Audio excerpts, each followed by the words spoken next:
এই গাড়ি কার? হ্যাঁ আমাদের বলতে কি 3 জনের গাড়ি? এটা 3 জন মিলে কিনছো?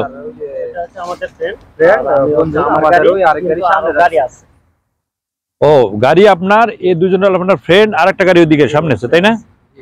এই রাতের বেলা এই গাড়ি এখানে ফেলে রাখা ঠিক হয়েছে বলেন তো? না স্যার, আমরা আসছি ঘুরতে, তো সাইড করে একটু দোকানে একটু খাওয়া দাওয়া করতে।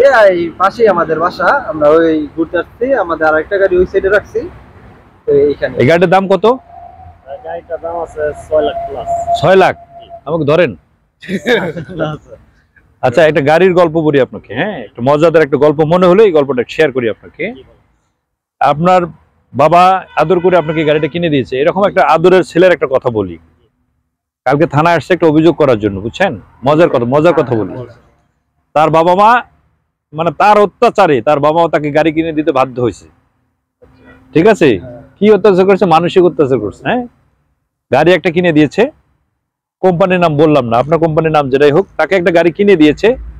সে 17 দিন গাড়ির বয়স হয়েছে, কেনার বয়স 17 দিনের দিন সে হাইওয়ে রোডে চালায়নি, লোকাল রোডে চালিয়েছে পাকা রাস্তায়। কিন্তু হঠাৎ একটা অটোর সাথে তার ধাক্কা লেগে যায়। ধাক্কা লাগার কারণে সে কি দুর্ঘটনা কবলিত হওয়ার পরে সে 2 হাতে, হাঁটুতে এবং এই গালের এই অংশটা ছিলে যায়।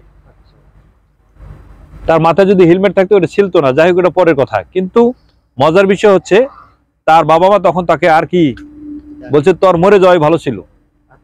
বারবার বলছিলাম গাড়ি কেনা যাবে না, তারপর গাড়ি কিনেছিলি, এখন মর, এখন তুই যা করিস কর, এরকম একটা যেটা হয় আর কি। হ্যাঁ তারপরে সে কি করছে, তার ফেসবুকে স্ট্যাটাসে, স্যার ফেসবুকে একটা স্ট্যাটাস দেয় এই ছবি উঠিয়ে গাড়ির, যে এই গাড়িটা বিক্রয় করা হইবে, যোগাযোগ করেন এই নাম্বারে। হ্যাঁ এই নাম্বারটা দেখে একজন লোক তার বাসায় চলে আসে একটা প্রাইভেট কার নিয়ে। প্রাইভেট কার একজন ড্রাইভার থাকে, পাশে এসে বসা, প্রাইভেট কার নিয়ে তার বাসার সামনে এসে বলে যে গাড়িটা আমি কিনতে চাই, আপনার একটা বিজ্ঞাপন দেখছি ফেসবুকে। ফেসবুকে অনেক লোক গাড়ি কিনতে যে প্রতারিত হয় না, কিন্তু এখানে যিনি বিজ্ঞাপন দিয়েছেন তিনিই প্রতারিত হয়েছেন। উল্টা তিনি প্রতারিত হয়েছেন, অর্থাৎ তিনি কিন্তু তার মনের দুঃখ থেকে গাড়িটা বিক্রি করার জন্য স্টার্টার দিয়েছে। ওই লোক আসার পর কি করলো, এই গাড়িটা তাকে বললো ঠিক আছে চাবি দেন, আমি চালাই দেখি, একটু ট্রায়াল দিয়ে দেখি গাড়িটা কেমন। গাড়িটা চাবি দিয়েছে তাকে, সে ট্রায়াল দিতে, ওই যে ট্রায়াল দিতে গেছে, আজও গেছে কালও গেছে, এখন পর্যন্ত তার খুঁজে পাওয়া যায়নি। অর্থাৎ সে ছিল বাটপার। কোন শ্রেণীর বাটপার? প্রথম শ্রেণীর বাটপার। সে বাটপার হিসেবে কিন্তু পুরাতন, কিন্তু কৌশলটা করছে কি নতুন কৌশল, পুরাতন বাটপার। বুঝতে পারছেন? সেলার তো বুঝতে পারে নাই যে প্রাইভেট কার তো আছে, সেলার বুঝতে পারে নাই যে প্রাইভেট কার তো আছেই। তো ওর সাথে লোক, প্রাইভেট কার ওর সাথে লোক। মজার কাহিনী হলো এই প্রাইভেটটা তার বাড়ির কাছ থেকে সে ভাড়া নিয়ে আসছে, অর্থাৎ যার মোটরসাইকেল তার থানা স্ট্যান্ড থেকে সে ভাড়া নিয়ে আসছে। সে ভাড়ায় চালিত, সে বলছে আমি তো ভাড়ায় চালিত, আমাদের এখান থেকে ভাড়া নিয়ে আসছি। তার বাড়ি কই আমি জানি না, আমার বলছে যে এই গ্রামের নাম বলছে, আপনার গ্রামের নাম বলছে, এখানে যাবে, আমি এখানে নিয়ে আসছি। তার সাথে কি সম্পর্ক এটা তো আমি জানি না। বুঝতে পারছেন বিষয়টা? এখন এই কথাগুলো বলার পিছনে কারণ হলো একটা চক্র উঠে পড়ে লেগেছে, কিভাবে আপনাকে আমাকে প্রতারিত করবে, প্রতারণার ফাঁদে ফেলবে। এখান থেকে বেরিয়ে আসতে গেলে আমাদেরকে একটু সচেতন হইতে হবে। কি হইতে হবে? একটু সচেতন আর একটু সতর্ক থাকতে হবে। এই আপনি আমি যদি একটু সতর্ক থাকি, একটু সচেতন হই, আমার মনে কোনোদিন আমরা প্রতারিত হব না। আমার কথা বুঝতে পারছেন?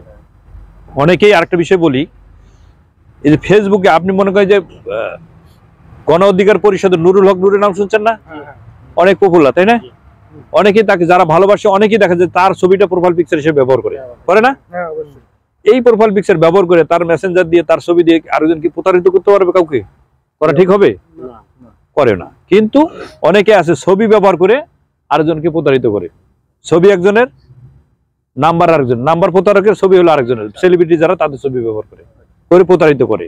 এখান থেকে সাবধান হইতে হবে। একজন ছবি দেখালো আপনি বিশ্বাস করলেন সেটা এই লোক না, আপনাকে বুঝতে হবে তার নাম্বার এটা কিনা। যদি মোবাইল নাম্বার দিয়ে টাকা পয়সা চায় সেক্ষেত্রে বলতে হবে যে এই মোবাইল নাম্বারটা আসলে তার কিনা, এটা যাচাই করতে হবে, তা নাহলে টাকা দেওয়া যাবে। যাচাই করতে হবে না? এরকম আমরা যাচাই না করে অনেকে প্রতারণার ফাঁদে পড়ি। তাহলে প্রতারণার ফাঁদ থেকে বাঁচার একটা উপায় কি?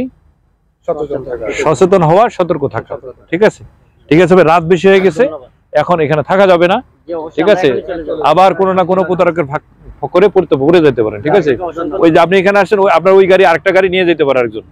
ঠিক আছে, যেতে পারে না, চলে যান। ঠিক আছে ভাই, থ্যাংক ইউ, ভালো লাগলো জি, থ্যাংক ইউ, আসসালামু আলাইকুম।